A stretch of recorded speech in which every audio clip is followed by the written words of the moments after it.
Yeah, once again, we're terrible at the whole linking devices thing. Scott, white men can't jump. Yes, in which we move to the other side of the USA with Snipes playing Sidney Dean, who is about to be hustled in a game of street basketball by Woody Harrelson's Billy Hoyle, whose talents are often underestimated because he is white. Here is the real racism, people, as some YouTube d***s would probably tell you, many of whom may have been standing for UKIP in the UK EU elections. Billy's trying to make enough money to get him and his girlfriend, Rosie Perez's Gloria, out of debt from the mob over Billy's gambling debts, the two living on the run, with Gloria boning up under general knowledge for her highly anticipated appearance on Jeopardy that's surely just around the corner. And also being an alcoholic for one scene and then never having that plot strand picked up again, which is a bit odd now it occurs to me. Anyway, Sidney tracks down Billy, first with a proposal of a hustling partnership, and after some double-crossing unpleasantness, to go on to win a tidy sum of money in a tournament to get Billy out of Hawk, and Sidney and his family out of the rough neighbourhood that they still find themselves in. Sounds like a plan, if only Billy can keep his propensity for gambling under control. Spoilers. He cannot. Now, I'm not going to claim that White Men Can't Jump was ever a film that's been a favourite of mine, but I liked it when I first saw it, 20-odd years ago, and I'm gratified to find out I think I like it just as much now, based on that's as I just pointed out, based on some pretty shaky memories, admittedly. But yes, this Snipes Harrelson double act shows a lot of charisma, and the script has some pretty funny lines that are being thrown out more or less non-stop, which is what you want in a comedy. The basketball action is well handled, and the relationships all feel believable enough. It's a really enjoyable film, and it's one of the most easily likeable films in the Snipes cinematic universe. Why wouldn't you watch this? Well, I can think of no reason why you wouldn't. Yeah, it's a thoroughly entertaining film. Again, like you, Scott, I hadn't seen it in a long time. I remembered very much liking it when I saw it in the 90s. Mm-hmm. I'm pretty sure I've not seen it since then.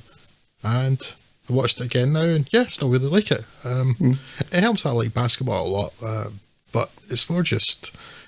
There's just really good chemistry between Wesley Snipes and Woody Harrelson.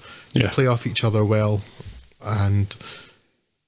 Again, this is like we're another film, not quite in the same way as something like, for instance, Demolition Man, which we'll come to shortly, but where Wesley Snipes' just athleticism helps because it happens. Also, get into another kind of one of the later films we'll come to as well.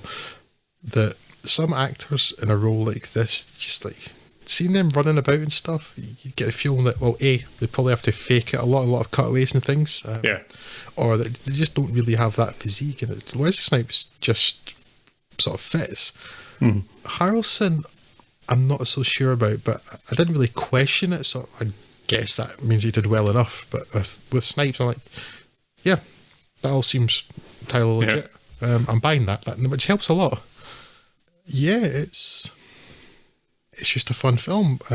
It's just one of those films where the character will do something incredibly stupid and you find that frustrating because you find you care for the character. So rather than saying, that's really dumb, so, why are you doing that, you idiot? Yes. In particular with Woody Harrelson deciding, and so I think every bit as stupid as Michael J. Fox's Marty McFly responding to claims of being called chicken in the second Back to the Future film, when out of nowhere he suddenly resents the fact that he can't dunk and says he can't dunk, even though Wesley Snipes barely said anything, and loses all the money they just won. Very entertaining film. Funny, sort of touching a few places. Certainly, everybody seems quite real. It is a kind of a hustle con film, and so in those films someone is always going to get stiffed. It's just a matter of how, who and when. And it actually happens quite early in this film, which is a surprise. So you kind of don't have that tension of waiting for that to come, and it works as a character piece after that. I'm not saying that's either good or bad, just different for the genre. Definitely one of the ones in our episode tonight that I would most highly recommend. In fact, the one I would most highly recommend, I think. Yeah, it's certainly the one that's... It's the most likeable film that we're certainly going to talk about here. A lot of Ron Shelton's little cottage industry that he's got of directing these kind of sporting drama-y type films. He's got a whole list of them. before getting to Hollywood Homicide, which I think pretty much put the brakes in his career for a while.